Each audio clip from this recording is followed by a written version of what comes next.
ए काय ग आई, ए जरा थांब ग. अगं काल झालेल्या सेल्फी क्वीन स्पर्धेचा आज रिझल्ट आहे, तो बघते मी येतेस तुझ्या मदतीला. काय म्हणतेस? काल स्पर्धा म्हणून प्रॅक्टिसच्या नावाखाली मदत नाही, मी आज रिझल्ट म्हणून. अगं हो ग, पण काल इतकी प्रॅक्टिस केली म्हणून माझा इतका सुंदर फोटो आले म्हणून सांगू की काही विचारू नकोस. हे बघ, असं तोंड करून काढलाय फोटो. काय म्हणतेस? देवाने इतकं चांगलं तोंड दिलंय ते वाकडं कशाला करायचं? अगं हो ग, पण त्याशिवाय सेल्फी येतच नाही सुंदर. मग माझा नंबर कसा येणार? पाऊट म्हणतात त्याला, पाऊट. काय म्हणतेस? असाच नंबर अभ्यासात येऊ दे? अगं हो ग, सारखं काय आपलं अभ्यास अभ्यास अभ्यास. तुला माहिती नाही, पुऱ्या कॉलेजात माझ्यासारखी फोटोग्राफी कोणाचीच नाही.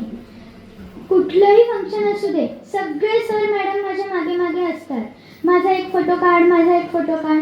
तेव्हा त्या अभ्यास करणाऱ्या मुली एका कोपऱ्यात बसून असतात. आणि हो ग, मी सुद्धा काही नापास नाही ना होत, जाते 70% मला कुठं 90 गाठायचे.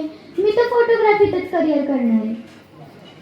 हे बघ, कुठलंही फंक्शन असू दे घरात, सगळ्या माझ्या आत्या मावश्या आणि तुझ्या मैत्रिणी त्यांचे डीपी बघ, मी काढलेलेच फोटो लावतात. त्या म्हणतात कशा, जुई तू किती सुंदर फोटो काढतेस, तुला आधीपासूनच येतात का? मग मला इतकं छान वाटतं म्हणून सांगू.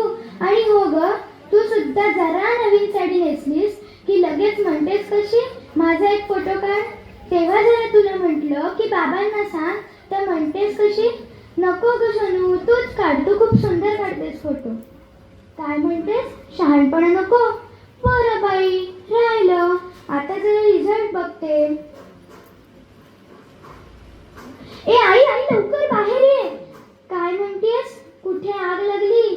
अगं आग नाही लागली, माझा पहिला नंबर आलाय सेल्फी क्वीन स्पर्धेत. हे बघ, ग्रुपवर आलाय, सगळ्यांनी माझं अभिनंदन पण केलंय. काय म्हणतेस? तुला सेंड करू फोटो? का ग?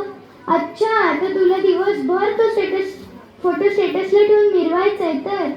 बघितलं, आता चालतंय हिला सगळं. आता बघा, दिवसभर तो फोटो स्टेटसला ठेवून स्वतःचं कौतुक करून घेईल लोकांकडून. चला मी निघते, मला आवरायचंय. काय म्हणता, तुम्हाला पण माझ्याबरोबर सेल्फी घ्यायचा आहे?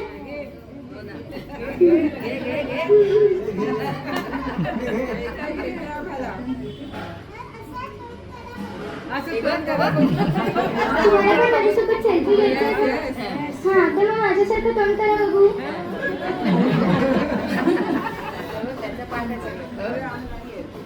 हा,